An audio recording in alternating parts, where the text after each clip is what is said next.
કાગડો અને ચકલી. એક ઝાડ ઉપર માળો હતો, સળીઓથી ભરેલો. અહીંયા ત્યાં બધું જ વેરવિખેરું કાગડાનું. અને બીજો માળો હતો ખૂબ જ સુંદર, શણગારેલો ચકલીનો. એકવાર શું થયું? ભયાનક તોફાન આવ્યું, વીજળી ચમકી, વરસાદ પણ શરૂ થયો. લાગી હતું એ કાગડાનો માળો તૂટી ગયો. કાગડો ખૂબ જ ભીંજાઈ ગયો. કાગડાએ નક્કી કર્યું કે પાડોશીની ચકલીના ઘરે જઈને માળાની બાજુમાં ચૂપચાપ બેસી રહેશે.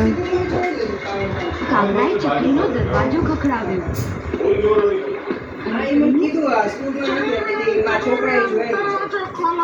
ચકલી બેને કહ્યું, કાગડાભાઈ, જરા ઊભા રહો, હું મારા પપ્પુને નવડાવી રહી છું. કાગડો થોડીક વાર ઊભો રહ્યો અને ફરીથી કહ્યું, ચકલી બેન, દરવાજો ખોલો. ચકલી બેને કહ્યું, જરા ઊભા રહો ને કાગડાભાઈ, હું મારા પપ્પુને કપડાં પહેરાવી રહી છું. થોડી વાર પછી કાગડાએ ફરીથી દરવાજો ખખડાવ્યો. ચકલી બેન, જરા જલ્દી દરવાજો ખોલો ને. ચકલી બેન નાનીનો મોબાઈલ છે ને, પત્તા ઠોકાઈ જાવ. પણ બહાર કાગડો વરસાદમાં આખો ભીંજાઈ ગયો હતો. એ ઠંડીથી ધ્રુજી રહ્યો હતો. એ ફરીથી બોલ્યો, ચકલી બેન, દરવાજો ખોલો, વરસાદમાં ભીંજાઈને હું ઠંડીથી ધ્રુજી રહ્યો છું. આ સાંભળીને ચકલીએ દરવાજો ખોલ્યો.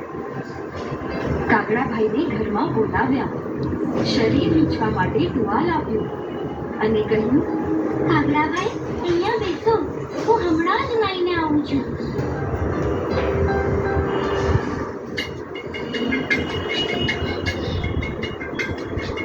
કાગડાભાઈને રસોડામાંથી ખીર રાંધવાની સુગંધ આવવા લાગી.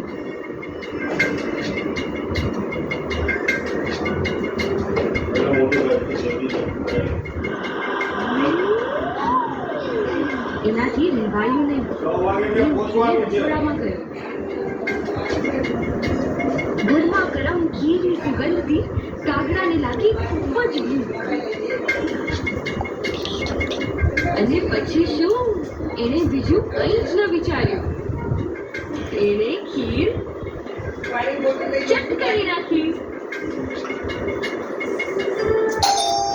આવીને ચકલી બેને જોયું કે પપ્પુને ખવડાવવાની ખીર કાગડાભાઈએ